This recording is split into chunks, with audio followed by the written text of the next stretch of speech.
Nestled between Manchester and Sheffield, the Peak District is a landscape of wild moorland, rolling hills and hidden valleys. I'm Lee, and this is Adventures in the Peak District. Join me as I explore this beautiful area and every accessible Ethel on a series of one-day adventures across Britain's first national park. I'm just leaving a town called Glossop, heading on a cheeky little one-day adventure, exploring a place called Bleaklow and Higher Shelf Stones. Today's route starts and finishes in Glossop, with easy rail and bus links making it one of the most accessible adventures in the Dark Peak. From town, the route climbs steadily into the wild moorland via Cock Hill before reaching the first of two Ethels, Bleaklow Head, at 633 metres.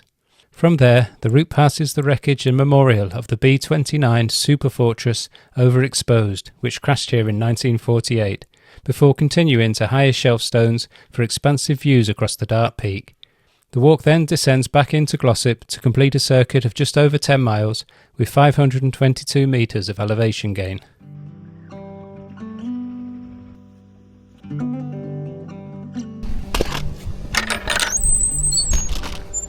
On this first little bit of the walk today, it's really nice.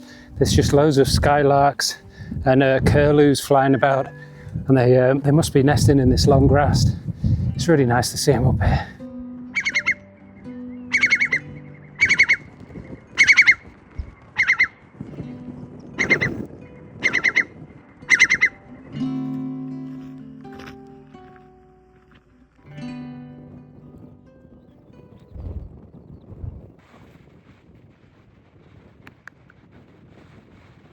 Well, here we are at the top. I've just reached the first little mini summit of Cock Hill, and the views from up here actually are quite stunning really, of the hills and the moorland, looking down over Manchester and Glossop.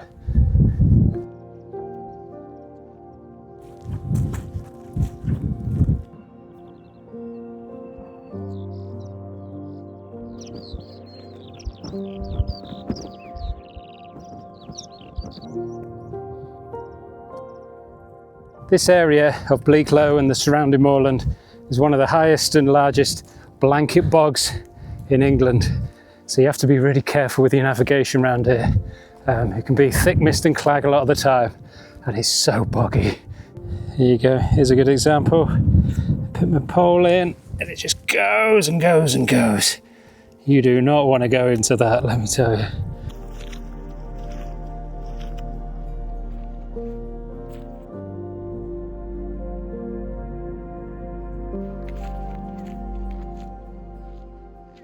There's quite a few of these little hunting hides dotted around the place, and I think this is a perfect place for a nice cup of tea.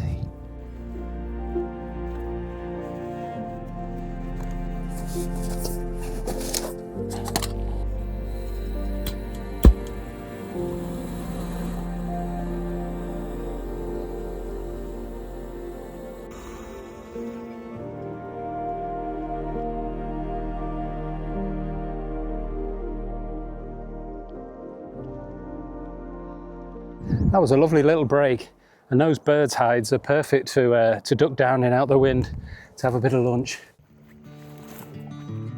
The next part of the route sees us crossing this open moorland on our way to the first Ethel of the day, Bleaklow Head.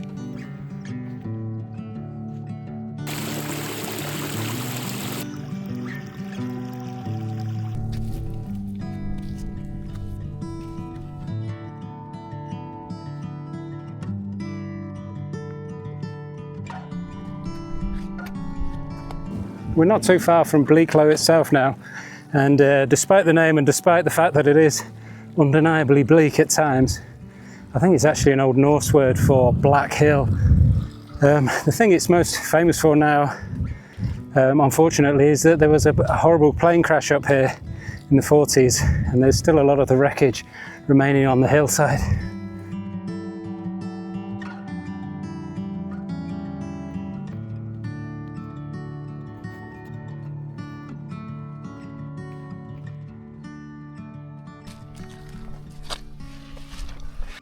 Scattered across the moor are the remains of the B-29 Superfortress, known as Over Exposed.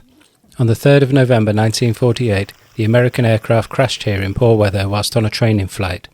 Tragically, all 13 crew members lost their lives, and today the wreckage serves as a memorial to those who never returned home. It's a very emotive place visiting this crash site, and the memorial that's been left to the people that lost their lives there. I'm heading on to higher shelf stones now.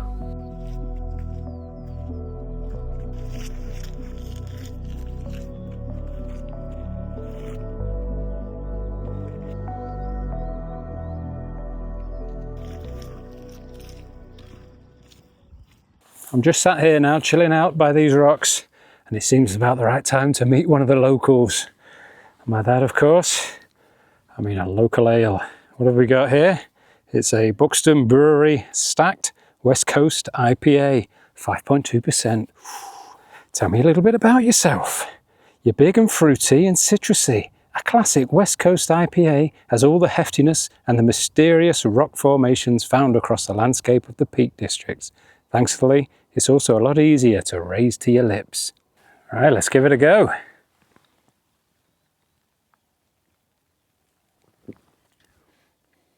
It's fruity, really hoppy.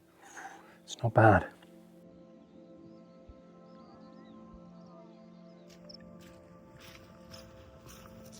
I'm not too far from Glossop now, so just thinking how to summarise the day for you.